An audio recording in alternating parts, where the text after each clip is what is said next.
기도하겠습니다. 성부와 성자와 성령의 이름으로 기도드립니다. 하나님 아버지, 이 시간에 임하여 주시고 저희의 믿음의 고백을 들어주시며 하나님께서 명하신 대로, 예수님께서 명하신 대로 그 예수님의 부활의 증인이 되게 하여 주시옵소서. 우리 주 예수 그리스도 이름으로 기도하였습니다. 아멘. 오늘 말씀은 너희는 이 모든 일의 증인이다 한 겁니다. 증인이라고 하신 말씀은 무엇이겠습니까? 본 것을 그대로 말하는 증인이 되어라 하는 겁니다. 본 것을 전하라는 겁니다. 너희들이 보고 체험한 것을 알려라 하는 겁니다. 증인으로서. 그죠? 목격자로서, 체험한 자로서. 이 증인이라는 언어는 그 당시에 헬라어로는 사실은 순교라는 의미까지 포함되어 있다고 합니다. 본 것을 끝까지 진실을 말하고 전하는 겁니다. 사실대로 본대로 말하고 전할 의무가 예수님을 믿는 우리들에게도 있는 것입니다. 우린 전해야 됩니다. 그러면 온 우주를 만드신 전능하신 하나님께서 그 목격자로서 예수님의 증인으로서의 사는 우리들 삶에 놀랍고 놀라운 평안과 인도와 축복과 기적을 행해 주실 것입니다. 치유를 일으켜 주실 것입니다. 왜냐하면요, 주님을 그 모든 것 위에 주님을 아는 것을, 주님을 믿는 것을 위로 놓기 때문에, 증인으로서의 역할을 하기 때문에, 가장 귀하게 여기기 때문에 하나님을 가장 귀하게 여기는 자, 하나님께서도 그 사람에게 가장 귀한 응답을 주실 줄 믿습니다. 우리는 맛있는 항아리 칼국수집이 있다, 굉장히 잘하는 밀면집이 있다 그러면 다른 사람들을 데려가는데 혈안이 됩니다. 가서 줄 서 있습니다. 그런데 예수를 전하는 데는 그 정도 정성을 못 기울입니다. 생각해 보면 예수님이 밀면보다 못하십니까? 항아리 칼국수보다 못하십니까? 훨씬 좋고 위대하신 분인데 우리는 그것을 전하는 것을 눈치를 본다든지 뒤로 미룬다든지 환경을 봐서 이건 전할 일이 아니야 이렇게 생각하는데 그건 잘못입니다. 그 어느 것보다도 먼저 해야 될 것이 그것입니다. 오늘 그들이 본 증인, 이 모든 것의 증인이라 한 것은 뭐예요? 부활하신 예수께서 손과 발이 있다는 겁니다. 손과 발, 못 박히신 손과 발을 보여주셨다는 거예요. 그러면서 말씀은 만져보라 그러셨습니다. 근데 만져봤는지 안 만져봤는지 몰라요. 도마도 못 믿겠다는데 나중에 8일 만에 나타나셔서 보여주시니까 자기가 옆구리에 손가락을 넣어보고 하기 전에 못 믿겠다 했던 도마가 손대봤던 얘기는 없어요. 그 자리에 팍 그냥 꿇어앉아서 마이 로드, 나의 주여 그랬죠. 나의 주여. 너무 제자들은 놀라서 이게 귀신인가 유령인가 헛것인가 환상인가 하고 있는데 손과 발을 직접 눈에 실체적으로 구체적으로 보여주신 겁니다. 그뿐이 아닙니다. 그뿐이 아니에요. 나한테 살과 뼈가 있잖아 그러신 겁니다. 살과 뼈가. 여러분 살과 뼈가 있는 귀신 보셨습니까? 없습니다. 주님은 살과 뼈가 있다는 겁니다. 근데 그 살과 뼈는 우리가 생각하는 이전의 살과 예수님의 그 돌아가시 이전의 살과 뼈와 다르다는 겁니다. 그 살과 뼈는 언젠가는 부패되어서 세상으로 흙으로 돌아갑니다. 그래서 세상의 하나의 원소가 됩니다. 이 안에 질소가 일부분이 있었고 탄소가 일부분이 있었고 칼슘이 일부분이 있었고 하는 것이 그것으로 언젠간 돌아갑니다. 우리 인간의 육체는. 그러나 부활하신 예수님의 몸은 그 세상의 원소로 돌아가지 않는 신비한 육체라는 겁니다. 그러니까 갑자기 가운데 탁 나타나신 거예요. 밖에서 예수님이 제자들이 모여서 얘기하는데 막 문 두들기면서 나 살았어 부활했어 이 문 좀 열어줘 나 들어가게 문 좀 열어줘 나 좀 들어가게 해줘 이러지 않고 가운데 착 나타나신 그런 육체라는 거예요. 근데 우리가 그것을 갖는다는 겁니다. 눈으로 본 너희들은 이 모든 것의 증인이다 하신 거예요. 얼마나 이게 지금 뭔 시츄에이션이야? 제자들 그리고 뭐 이거 what situation? 막 근데 감격하고 기쁘고 정신이 없는 거예요. 머리를 망치로 팍 맞은 것 같은 거예요. 그런 거를 볼 때인다 그러죠. 그죠? 근데 주님께서는 그것에 그치지 않으시고 주님께서는 먹을 거 없느냐 해서 생선을 드리니까 생선까지 잡수셨다는 겁니다. 그래서 이것을 다 보였잖아요. 이것을 얘기하고 전하고 그 주님은 우리 믿는다. 우리 삶에 실제적으로 역사하시며 실제적으로 영혼만 있는 것이 아니라 육체까지도 신비한 육체까지도 우리는 가질 것이며 한 인간의 존재는 영혼만 가지고는 그 사람의 영혼이지 그 사람이 아닙니다. 육체만 가지고는 그 사람의 육체지 그 사람이 아닙니다. 영혼과 육체가 다 있어야 그 사람입니다. 이걸 전인적으로 주님께서는 인정하신다는 겁니다. 그것이 인간이라는 겁니다. 그것을 삶으로서 나타내는 것이 증인이라는 겁니다. 제가 본 간증 중에 이민교 목사님의 간증을 들었는데 이분은 원래 원불교의 그 교무가 되려고 아주 정진을 하시던 분이었어요. 교무라고 하면 개신교로 말하면 목사님, 뭐 천주교로 말하면 신부님 이런 겁니다. 그 정도로. 근데 이분은 워낙 왜 나는 건강하게 태어났는데 왜 저 사람들은 저렇게 고통스럽고 아프게 태어났나? 이것이 늘 고민이었어요. 그건 불교에서 대답은 그렇습니다. 전생에 지은 죄가 많아서 이 세상에서 고통을 받는 거다. 전생의 업보다 인과 응보다 그렇게 윤회하는 거라고 배운 겁니다. 전생의 업보다 지은 죄 때문에. 그래가지고 이분은 선행을 쌓으려고 해서 나환자촌 소록도에 가서 그분들이 침을 흘리고 고름이 하면 그것을 손으로 닦아주고 그것을 또 닦은 걸 자기가 먹기도 하고 막 이렇게 실천을 하는 사람이었어요. 근데 어느 날 이분은 원불교의 그 사상을 가고 그 소록도 그 한센시병에 걸리신 분들한테 가서 이 불법을 전하려고 그들이 불쌍해서 노력을 합니다. 그들을 불쌍히 여기며 이 업보입니다. 업보. 전생의 죄입니다. 여기서 고생하시고 이제 다음 세상에 좀 더 나은 곳으로 가시고 좀 더 나은 분이 되려면 이제 살면서 보행을 하고 선행을 하고 이걸 공적을 쌓아야 된다는 걸 정말 그들을 불쌍히 여겨서 가르치려고 했다고 합니다. 근데 소록도에 계신 그분들이 자기를 너무 불쌍하게 보더라는 거예요. 오히려 반대로. 그 나 환자들 온몸이 썩어가고 냄새가 나는 그분들이 불쌍하게 보는 게 거예요. 그게 아니다는 거예요. 인생은 그게 아니고 와서 예수를 잘 믿어서 천국 가는 것이지 그렇게 뺑뺑 뭐 몇 억 년을 합한 거 몇 억 년을 몇 억 번 합한 게 한 겁이고 그 겁을 또 몇 억 번을 한 거 수억 겁을 지나야 뭐가 돼 이게 아니라는 거예요. 하나님이 지으셨고 나 환자들이 자기에게 오히려 자기를 너무 불쌍히 여긴다는 거예요. 인간이 그렇게 아무리 선행을 하고 한다고 해서 당신이 영원한 생명을 얻을 수 있겠느냐는 거예요. 당신의 능력으로. 불쌍, 차라리 서로 불쌍히 여겼답니다. 근데 자기가 충격을 받은 거는 아예 한 분이 돌아가셨는데 그렇게 기뻐하더라는 거예요. 그렇게 기뻐하면서 이제 우리는 하나님의 자녀로서 더 이상은 애곡함이 없고 눈물도 없고 그 하나님의 품 안에서 영원히 행복하다는 거예요.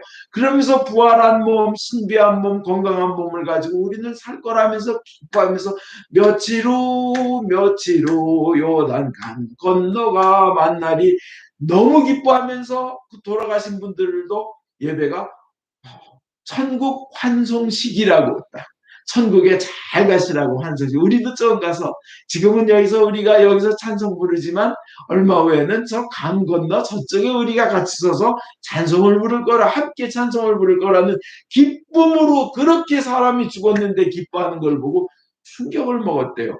저게 진짜 아니야?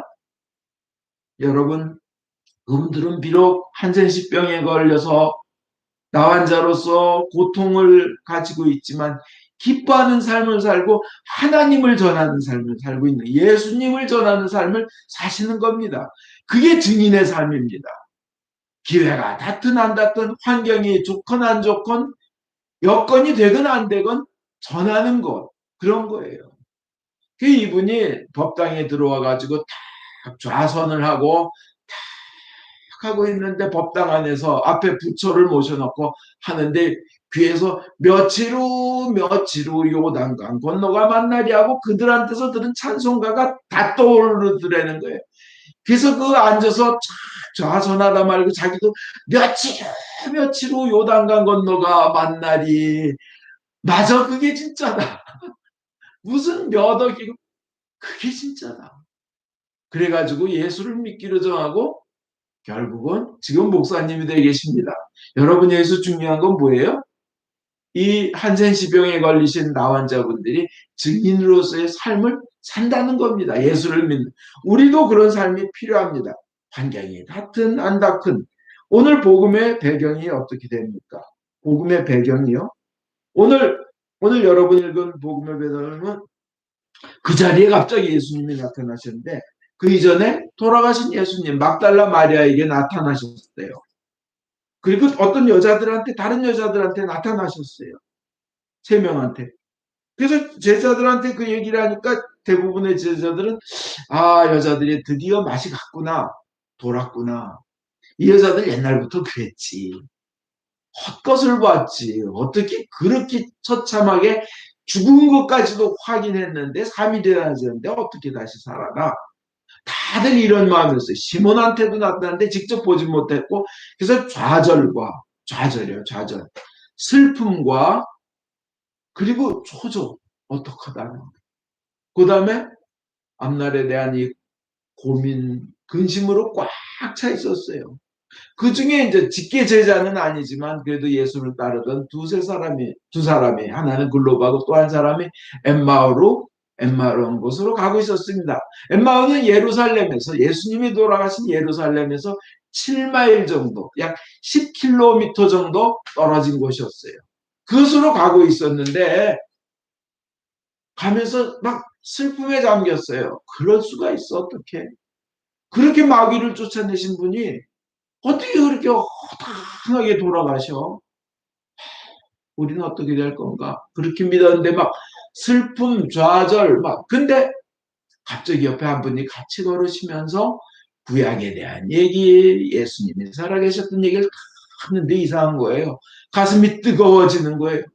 근데 그 예수님은 계속 엠마오로 가시려고 그래서 저녁 늦었는데 우리 쉬셨다 가시고 하시던 말씀 더 해주십시오 하고 안에 모신 거예요. 엠마오의 뜻은 뭔지 아세요? 온수리예요. 온수리. 강화도에 온수리 있죠. 온수리 뭐예요? 따뜻한 물이 나오는 곳이란 뜻이 엠마. 따뜻한 물이 나오는 마을이란 뜻이 엠마오라는 거예요. 네, 엠마오로 가던 제자들이 저 중간에 들어가서 예수님하고 진지하는데 예수님이 빵을 다 드시고 축사, 감사하며 축복하는 기도 하는 걸 보시고 예수님이다 하고 팍 느낀 거예요. 바로 저 모습이지. 그러면서 우리에게 그것을 먹고 마시라 그랬지. 직계 제자는 아니지만 주님과의 어떤 식사 시간을 가졌겠죠. 많은 사람들이. 예수님이 딱 떠올라서 예수님이다 하는 순간 안 보이신 거예요. 그래서 엠마오로 가던 길을 돌이켜서 예루살렘으로 갑니다. 예루살렘으로 가서 우리 예수님 맞서하려는데 11명 제자들, 가룟 유다 빼고 11명 제자들이 다 부활하신 예수에 대해서 얘기하는 거예요. 누가 봤는데 우리 두 명도 지금 만나고 왔어 하고 탁 하는데 그 얘기하고 있는데 주님께서 가운데 딱 나타나셔서 Peace be with you 하시는 거예요. 평안이 있을지어다. 내 손과 발을 봐라. 내가 살과 뼈가 있지 않느냐. 나 귀신 아니다. 진짜다. 그리고 나 먹는 거 보여줄게. 너희와 똑같은 모습으로 그러나 바뀐 부활하신 모습으로 나타나시며 우리가 앞으로도 그렇게 될 것이라는 것을 보여주신 겁니다. 그리고는 끝까지 그게 구약에 다 쓰여 있다는 거예요. 다 예언됐고 그대로 성취됐다는 거예요. 너희들은 이 모든 것에 증인이 되어라 하는 겁니다. 증인이다. 증인이 됐으니까. 그 증인의 삶을 우리는 살아야 됩니다. 주님을 목격한 자의 삶을 살아야 됩니다. 신자에게 주님께서 부탁하셨. 그리고는 하늘로 올라가신 거예요. 그 다음에요. 근데 정말 그것이 얼마나 소중하냐면 어떤 한 분이 계셨어요. 북한에서 제가 2, 3주 전에 그 눈물 나는 그 사랑의 스토리는 말씀드렸기 때문에 그 부분은 빼고 간단히 이 전하는 것이 얼마나 소중한가, 그 예수님을 전하는 것이 얼마나 소중한가를 말씀드리겠습니다. 북한에서 탈북했다가 인신매매에 걸려서 너무나 착한 한족 청년하고 강제 결혼을 하게 돼서 애를 낳고 한 달 만에 중국 공안에게 걸려서 북한으로 북송돼서 5년간 감옥 생활을 하고 저 만기가 다 될 때 그 감옥 생활 들어가기 전에 취조받을 때 온몸에 이 벚꽃 사쿠라꽃이 핀다 할 정도로 많이 맞는데요. 엄청 온몸이 벚꽃처럼 된다. 벚꽃이 핀 것처럼 된다는 겁니다. 근데 5년을 마치고 이제 서로 그러면 일주일 전에 만기 출소하기 일주일 전에 그 사람들끼리만 모아놓는 방이 있답니다. 거기 앉아서 서로 야 우리 잘 견뎠다 잘 살아냈다 그러는데 한 언니가 이제 출소할 사람들하고는 서로 못 만나게 이렇게 안에 방에 따로 갇혀 있죠. 근데 거기 창틀이 있답니다. 언니가 친하게 지냈던 언니가 부탁이 있는데 좀 들어줘. 대부분 그 부탁은 그거예요. 너 만기 출소하면 감옥에서 나가면 우리 가족들한테 뭐 좀 전해줘. 그리고 나 배고프니까 먹을 거 좀 갖다 주라 그래. 뭐 이런 얘기 부탁이 되는데 그 언니가 꼭 할 말이 있다고 부탁 좀 들어줘 그러더래요. 그래서 가서 귀를 기울였더니 너 나가면 만약 네가 인생에 어려운 일이 생기고 정말 힘든 일이 생기면 기도해. 하나님께 기도해. 그 얘기를 하더래요. 만약 북한에서 그 하나님 믿는다 그러면 진짜 큰일 나는 거거든요. 그래서 이 여자가 무슨 여자인가 목숨 걸고 얘기를 하네. 아니야 너 기도해. 그런데 꼭 중요한 게 있어. 네가 필요한 거, 네가 절실한 거, 네가 간절히 원하는 거 그거 하나님한테 기도해. 그럼 들어주는데 뒤에 예수 이름으로 기도합니다. 예수 이름으로 이 말을 꼭 넣어야 돼. 그거 안 넣으면 다 무효야. 들어주지도 않아. 절대 안 들어줘. 예수 이름으로 안 하면. 근데 꼭 예수 이름이라는 말을 넣어야 된다. 그 두 마디를 하더래요. 하나님께 기도해. 예수 이름으로 기도해. 이 말을 그 언니가 하더라는 거예요. 그래서 원참 재수 없이 나 이제 나가서 저기 할 건데 하고 딱 출소하자마자 그 다음날 다시 탈북을 했대요. 딸 한번 보고 싶어서 난지 한 달 됐다. 근데 바로 넘어가서 택시 타고 쫙 가는데 공안이 딱 완전 무장한 공안 10명이 탁 와서 차를 세우더니 자기를 끄집어내는데 CCTV 감시 카메라에 자기가 북한에서 넘어오는 모든 모습이 다 찍혀 있더라는 거예요. 그 탈출로가. 막 탁 엎드렸다 일어났다 포복을 했다는 것까지. 근데 그 중국 공안에게 잡혔으니까 어떻게 해요? 자기는 저 중국에서 그 이전에 살았고 딸도 낳고 인신매매 당해서 중국말로 뭐 하다가 그 언니 말이 딱 생각나더래요. 그래서 하나님 내 딸 한 번만 보게 해주세요. 기도를 했는데 그 열흘 동안 그 공안에 잡혀 있는데 일부러 하나님 잘 들리라고 하늘을 쳐다보고 기도하다가 창문 때문에 안 되겠다. 창가에 가서 하나님 내 딸 한 번만 보게 해주세요 하고 기도했대요. 중간에 가로막히는 거 없게끔 창문에 가서 큰 소리로 한 그 언니 말이 생각이 나가지고 그리고 끝에 그 예수라는 이름 어릴 때 아버지 통해서 한번 들어본 적은 있지만 잘 생각이 안 나는데 그 아버지가 예수라 그런 것 같아가지고 예수 이름으로 기도합니다. 막 그랬더니 중국 사람들이 저거 도라꾼 저거 저 뭔 얘기하는 거야. 그 사람들 못 알아들으니까 막 예수 이름으로 하나님 막 기도했대. 소리에 소리를 하나님 잘 들으시라고 목춤을 높여가지고 하나님 하고 소리를 질러. 그 언니가 증인의 삶을 산 거예요. 그 위험 중에 목숨 걸어놓고. 그 다음에 어떤 일이 일어났겠어요? 북송됐어요.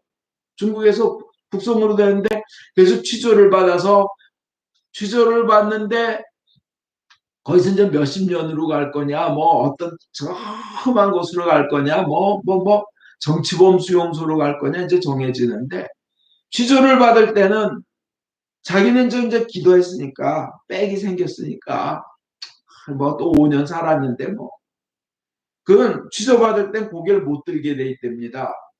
엄청 두들겨 맞고 하니까. 그리고 취조원의 얼굴을 보고 눈을 보면서 거짓말을 할 수 있고 하기 때문에 고개를 못 들겠는데, 이러고 있는데 앞에서 우는 소리가 들리더래요. 아니, 여기는 피도 눈물도 없는 취조실인데 왜 우는 소리가 난가 하는데, 그 앞에 취조원이 고개를 들고 날 봐라 그래요. 원래 못 보게 되는데. 그래서 딱 봤더니 대학교 다닐 때 자기를 그렇게 짝사랑하던 사람이 이 보이부 취조원으로, 자기 담당 취조원으로 돼요. 그 신비 아닙니까? 울면서 그러더래요. 거기서 이 사람은 바로 만기 출소하자마자 중국으로 또 넘어가다 잡혀가서 왔기 때문에 정말 죽음의 감옥으로 보내져야 되는 입자인데, 이 사람이 취조원이 어느 길로 어떻게 탈출을 해야 살 수 있다 하면서 탈출 경로까지 알려주고 탈출까지 시켜줬다는, 그 자리에서 바로 다른데 검찰이나 뭐 이런 어쩌대로 안 넘기고 바로 해서 중국까지 무사히 넘어와서 딸을 만나보게 되었어요. 여기서 중요한 건 뭡니까? 그 언니의 얘기입니다. 하나님께 너희 필요한 거를 아뢰. 그리고 예수님 이름으로 기도해. 목숨을 걸고 얘기한 거고. 그랬더니 대학교 때 자기를 짝사랑했던 그 사람이 취조원으로 와서 목숨을 걸고 자기를 탈출시킨 겁니다. 그 다음에는 그 중국 남편이 실제 죽어가면서 자기를 월남까지 데려다주고 자기는 남한으로 오게 되었습니다. 이 언니의 삶, 그 나환자들의 삶, 이것이 바로 증인의 예수님을 따르는 제자들의 삶입니다. 여러분, 이런 말씀 기억나죠? 로마서 10장 17절. 들어야 믿을 수 있고 그리스도를 전하는 말씀이 있어야 들을 수 있습니다. 전해야 들을 수 있고 들어야 믿음이 된다는 겁니다. 디모데후서 4장 2절. 하나님의 말씀을 전파하시오. 기회가 좋든지 나쁘든지 꾸준히 전하고 끝까지 참고 가르치면서 전하시오. 여러분이 이 모든 일에 증인이 되셔서 그 증인에게 주시는 기적과 놀라운 은혜와 축복을 누리시기를 예수 그리스도 이름으로 축원드립니다. 아멘.